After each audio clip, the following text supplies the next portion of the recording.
For this week, we're really starting to get into the AWS services after kind of a uh, what I would consider a prerequisite knowledge that you're going to need in order to use these services.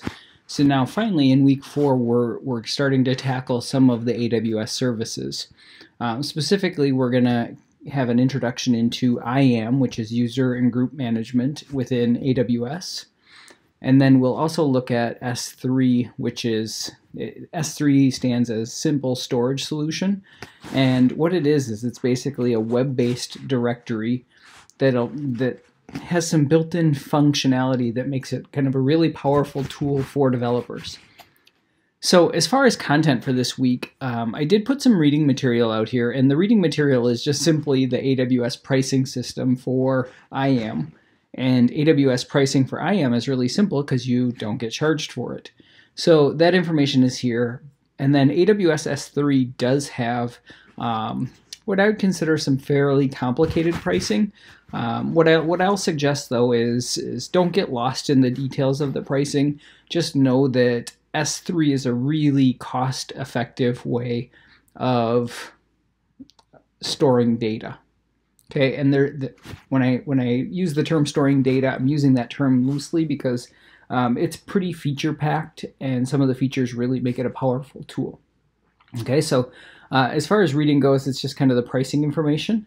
If I jump back to week 4, there's a couple of videos. So an IAM intro, and in that video, you're going to create some user accounts. You're going to create a user account, and you're going to make it an administrative account, so you'll no longer be using your root user account. You'll be using that administrative account to administer AWS services. So that video will do that. And then in the S3 intro, you create an S3 bucket, and we kind of walk through the various features that are going to be relevant to you as a developer as you go forward with S3.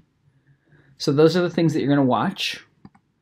And then as far as things to do, there's a week 4 lab. So the week 4 lab is an IAM lab that's going to have you create 3 users and 3 groups, and you're going to assign some permissions, and basically that's what the lab entails. And then there's a check-in, similar to the past weeks. And at this point, I would suggest that you are probably ready to get started on the first project. So the project is on IAM and S3. The project does get into a little bit more depth than what we've covered in this week's videos. Okay, so there's some permissions that are applicable to the project that we haven't covered yet. So we'll get into kind of how those services interact with each other in week 5.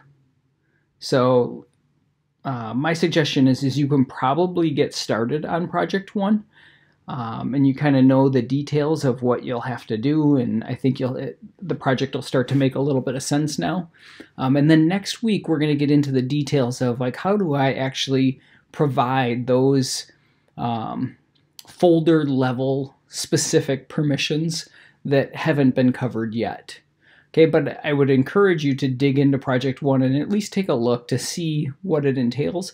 You can definitely create all the objects that are going to be required for Project 1, but the permissions is going to take a little bit further explanation, and that's really what's going to come in week 5. So if you're kind of looking forward to that.